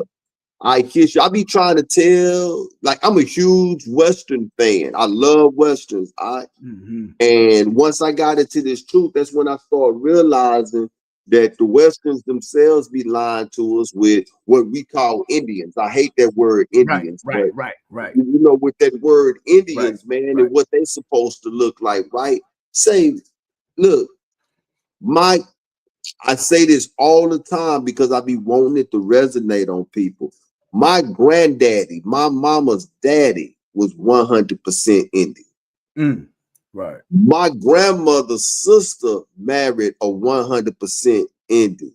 Wow. So that lets you know, that when them white folks got here, that them Indians look like you and me, especially over there on the land where you from, over there in them Carolinas and in them Floridas, Oklahoma, land of the Oklahomas and the Dakotas and stuff like that. All of that, man, they look like us today, man. Yep. And that's exactly what that article is saying. They're saying that, and another thing I thought about, and I know we got to move on, but real quick, everything you just said, now you think about Columbus. Right. Why did he come here? Right. Here. Why did he come here? Right. Because of they knew. Exactly. Exactly. That's what I say. I say this all the time, and I hope I'm not gonna lose no people here, but listen to what I'm saying, right? The transatlantic slave trade was 100% factual from West Africa, across the Atlantic, over here to these Americas was 100% factual. But I do believe that they buzzed those numbers upward. Yeah. Because it was so many of us already here. You got to ask yourself the question, what would it benefit them if we knew that we were already here? Come on, man. It would not benefit them. So they gonna tell you that 4 million, 6 whatever million it was. No, that's not true, man. There was a lot of us already here, Aki. The ones that were already here, we're the ones that they took back to Spain and to Europe. And then the ones that was in Europe and Africa, it was just they just kept going around. That's all it was, man. But then you gotta remember the Moors too. They mixed that thing up so bad. The Moors was Negroes, but they was a high society Negro, man. Yep. It was a high society Negro. King James lineage, all of us that was in Scotland. Same way. And he had Negroes here that was running stuff. We were everywhere. We was everywhere. Go back and look at the history of Delaware. Delaware started off of Negroes. Yep. That's it. And it's in the books, man. It's there, man. It's in the book. That's a whole nother show in itself too. We can stay on this all night. We can stay on this all night, man. I had so much fun reading that article and researching that. I was like, wow, I never knew that, man. Never knew that. I was like, wow. No wonder they're trying to cover it up. I don't blame them. I don't blame them either, man. Because hey, we already know y'all thieves. Oh no, they discovered it. Yeah. You see somebody's car sitting on the side of the road, you jump in and drive and jump off and just say you discovered it. Right. It's mine now. Yeah. Okay. Soon as the person find it, keep that same energy. We call that theft. Right. That's what people exactly what that is. People's houses, they call that squatting. That's exactly what that is. That's exactly what it is. All right. All praises. That was great. That was an amazing one. I do really believe we probably need to do some history. One show, just make it all beyond critical race facts. That would be dope. Yeah. I think that'd be good. All right. So next up, Michelle Beadle calls out Stephen A. Smith. She says she's not religious, but she prays for his downfall. So she blasted him for partnering with a mobile company, gaming company that's now facing a federal lawsuit for deceptive practices. She called the move gross and said, I quote, I'm not a religious person, but I pray for the downfall. Her comments went viral, reigniting their long-running tension that dates back to their time at ESPN. And later, Smith took over her XM time. Smith fired back on his show, dismissing her criticism, saying people on the outside looking in shouldn't question his success or his business decisions. Do you think she has a point? I don't know what their beef is myself, but just me on the outside looking in, and it's one of the reasons I kind of worded it the way to me it sounds like it's a Karen that is upset. Now, let me put this out. I'm not a Stephen A. Smith fan. Right, me either. Not a Stephen A. Smith fan at all. But you know who is less of a Stephen A. Smith fan? White people. Them white people. Because he has a huge platform and he's getting paid a lot of money on that platform. And he has a very big mic. And he could darn near say what he want to say. Yep. And then white people hate it, man. And so when she say words like I'm praying for his downfall, you got to understand the power of white people when they talk like that, man. Yep. That's dangerous, dude. Yep. I see a Karen that is upset at where this dude is at. To me, this is almost like a reverse DEI attack. You dig what I'm saying? That's how I'm looking at it. You know what I'm saying? Because when you get a white person talking like that publicly in the media about a black person, it's coming.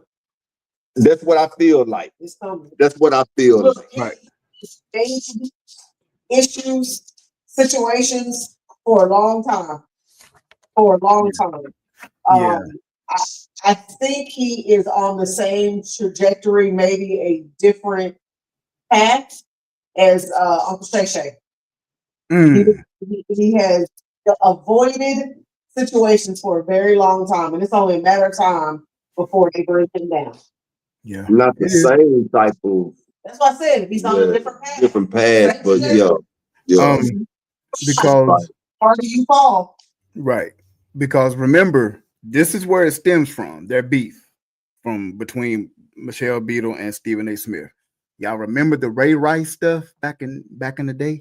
Right. When that was going on, Stephen A. said on their show, it was he said that sometimes women could provoke domestic violence. I remember that. I remember they suspended him for that for a while. Yeah. But that's from that point. That was 2014. Right. They've been butted heads. Now,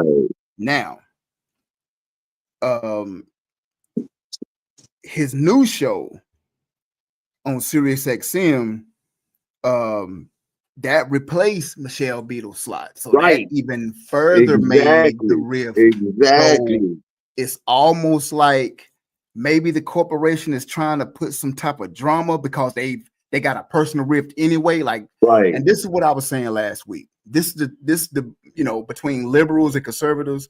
Conservatives, they'll let you know, black people, we don't need you, and tokens. Once you spent, we don't need you no more. You out. Liberals, they want to be praised and worshiped for allowing you in.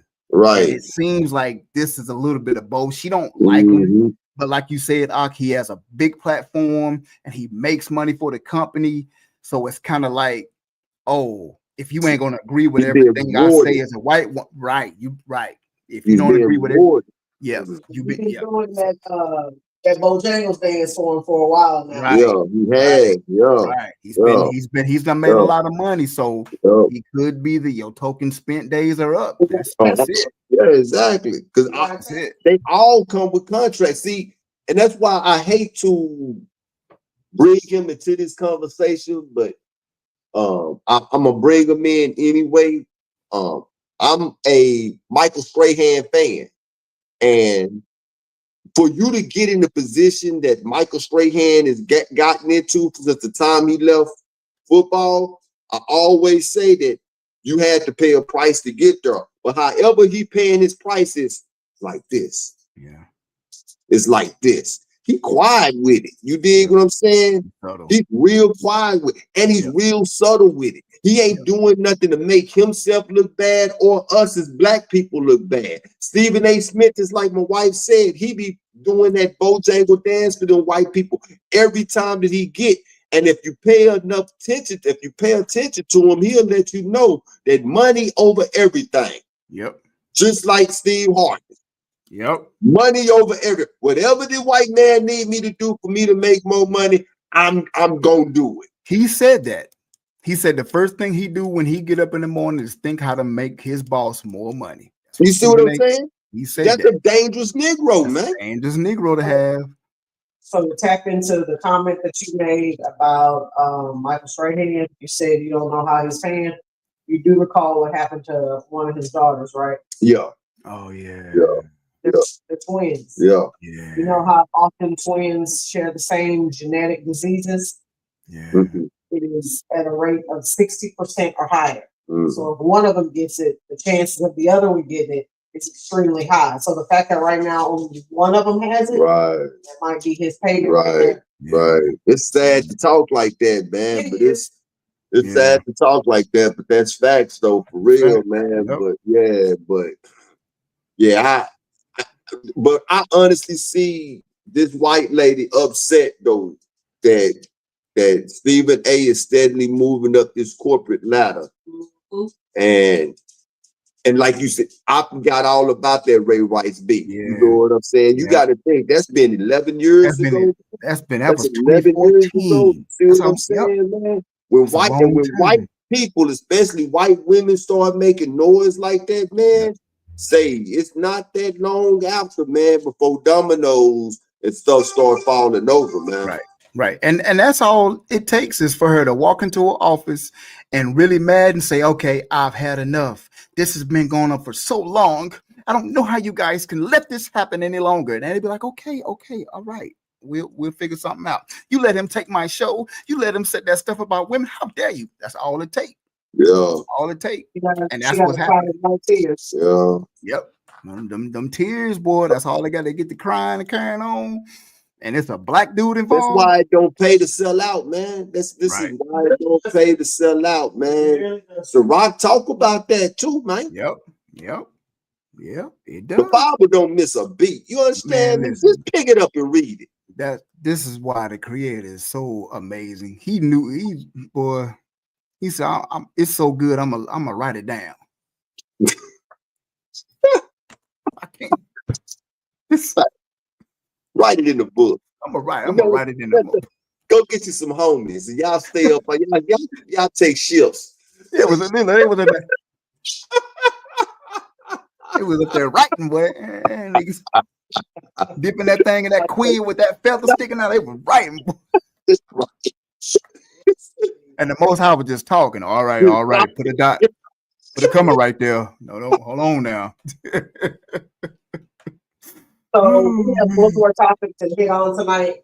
I'm a little afraid to touch this one because we only have about 15 minutes left, and I feel this one deserves more justice and time than what we're about to give it. So I'm gonna throw it out there, and you guys, if you want to feel like we can talk about it in this short amount of time, then we'll do it. If not, then we'll hold this one for the next show. Because I know you had something you wanted to talk about tonight. Yeah, but we could talk about it a little bit, man.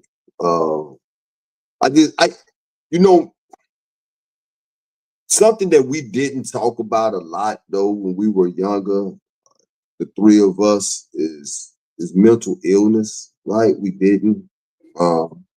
And I'm not going to even front with you. It's still kind of hard for me to talk about it now, in a sense of that, the way that the world talk about it, right? Because I do think, and I'm not being insensitive here, okay? Because I know that it's real.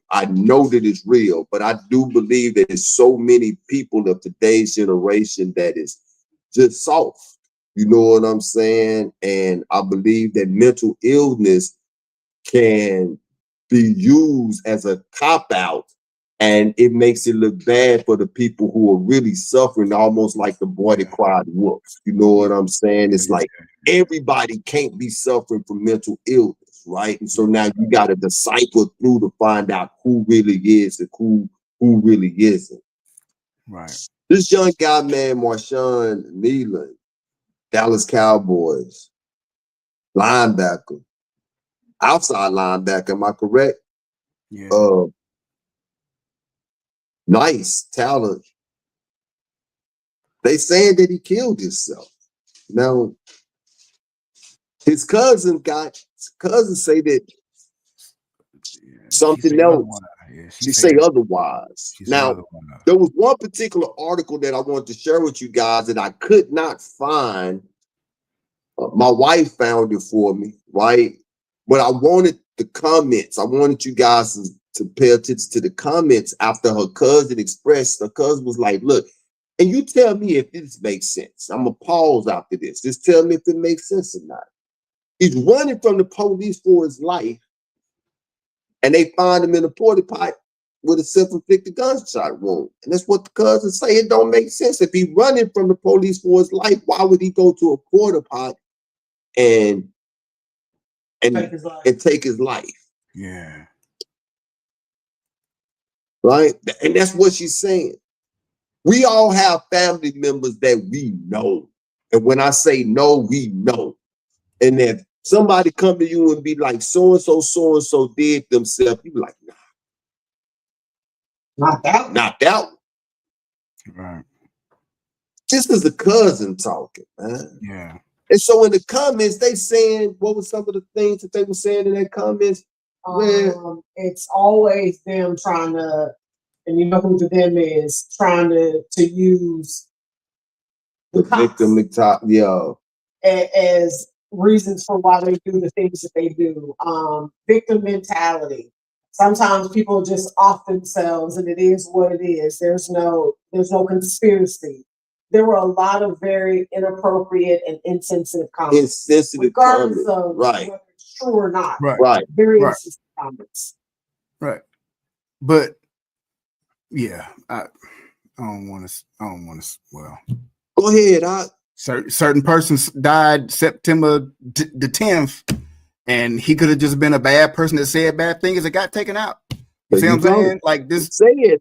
Like that's what I'm saying. Like when Charlie Kirk got unalive, everybody was doing the same stuff that they were saying.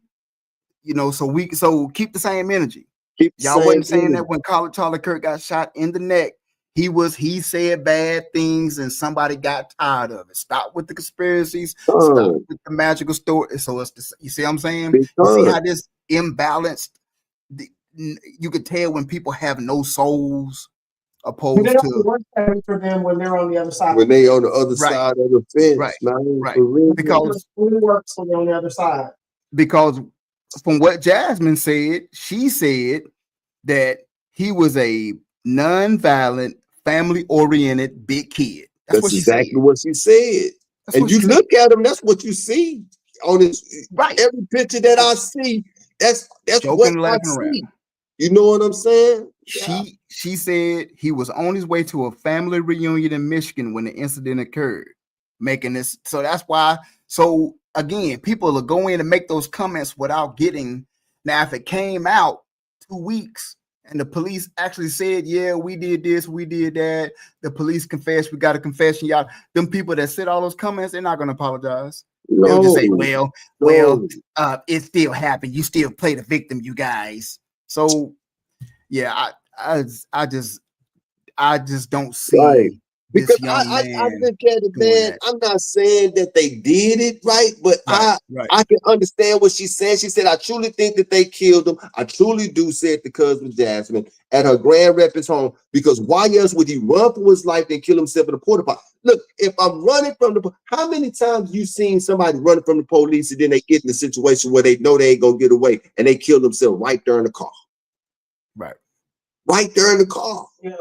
Why go to a porta potty? Right. Did he see something that spooked him? Like, I don't know. Let me tell you what what I know and understand about mental health. And I do want to get back to that. Finish that. When people really have mental health and you know them, help them. Please help them. Yep. Go ahead. I mean, 99.99% of the time, there are always signs. There's always signs. So people who say, we didn't see it coming, we didn't realize this was going on, we thought they were, so happy. There are always signs if you're willing to pay attention to them. Anytime somebody is suicidal, there's conversations that they have, there's certain things that they say. You find yourself having conversations with, oh, don't think like that. Oh, don't talk like that. I'm just saying suicidal people show signs. There are symptoms all along the way. So if he really was suicidal and wanted to take himself out, there are signs along the way. And the family's going to be able to tell you, remember this conversation he had? Remember when he said this thing? Remember when this issue happened? Remember when this incident happened? There are always signs that point to, they may not be overt, but if you go back and look at it in retrospect, you usually can come back and go, now I understand what that means. Now I understand why they said the things that they were saying. So if it really was that, if he really did unalive himself because he was on this path to do that anyway, the family will come back later and say, you know what, there were signs and symptoms. But for them to come out now saying, that's not what it was, we believe XYZ happened, because who knows you better than your family? That's my thing, yeah. Knew who he was when they took him out. Right. Or when they found him. Right. In a porta pot of all places. That's just what throws me off with the whole thing, man. It's like, I don't know, man. We are definitely going to hear more about this. Yeah. This is one of those where you want to wait till the whole matter is brought out before you can really talk on it, right? Because his cousin is grieving right now, no doubt. Right. And when a person is grieving, their emotions are all over the place. All over the place. So, and nobody can tell a person how to grieve. I hate when people say, try to tell people how to grieve. And how long you can grieve, right? Yeah. Cousins are like brothers and sisters. You dig what I'm saying? So, yeah. Hey, them sometimes they be your first siblings. You dig what I'm saying? So but there's more going to come out. But real quick, man, you got any more to say on that before we? No, man. I same as you. When we get more, condolences to his family. That young man was a son. He was a big cousin. He was a brother. He was somebody's son, nephew. I hope they get clarity, and I hope they can find out what really happened. All right, people. So I do want to make an announcement. Can you hear that? I can hear it. Yeah. Truth Be Told Flex Podcast is coming to an end, people. It really is. I meant to get this up on the deal, but everything was messing up the way that it was. But so we're gonna run out through the rest of this year. No doubt we are. We're gonna run out through the rest of this year, but after the last Wednesday of December, this of what it is that you see of the Truth Be Told Flex Podcast, it will be extinguished. Me knowing me, I am definitely going to be back and be doing something, I know, but we about to shut it down, man. And I love you, brother. Like, for real. Yeah, man, I love you too, man. Like I told you earlier, man, I got 5% on my laptop. Like I told you earlier, man, I couldn't have came this far without you, man. Yeah. You have been solid. You have been consistent throughout. And if I decide to do anything else, like I told you, I'm going to reach out to you, brother. Absolutely. You know what I'm saying? I'm going to definitely reach out. But but we love y'all, Truth Be Told Flex Podcast family. Y'all are the greatest. But this is pretty much going to be it for this of what it is that you see. Y'all guys got anything to say? It's gonna be tough, but the Most High is good, man. I wouldn't trade this family for nobody in the world, man. You guys have been great, great co-host. I'm sorry, great host and production manager. I love you guys. You know, we're family, so it's that last Wednesday. Family. Yeah, absolutely. Yeah. That first Wednesday in January, how my grandmother would say, January is gonna be, right. It's gonna be tough, different. It's gonna be different, So the brand of Truth Be Told may still be there, because the YouTube page is created. I may run in and do something, but as far as the big production of what it is that we do, I'm going to give Ayo back to his family. And I'm gonna I'm going to spend more time with my family because the people y'all just and look, he will too. I know he would. He definitely will. Yeah, he would. But we love y'all, man. And we will be back next week. Okay. So hey, yeah, man. But I love you, brother. I do. But we love y'all. And Bernard, you have been great since you came on. Well, I appreciate you guys letting me come join this wonderful podcast. I was not reluctant, but I was like, what am I getting myself into? And I've enjoyed every single minute of it. You guys crack me up. I learn something new every week, whether it be in the news that we're sharing, history that we're sharing, beyond critical race facts that I know brings. It's been wonderful, and I definitely enjoy the relationship and family that we had built over the last couple of years. And again, I appreciate Shaka Boom allowing you to come hang out with us.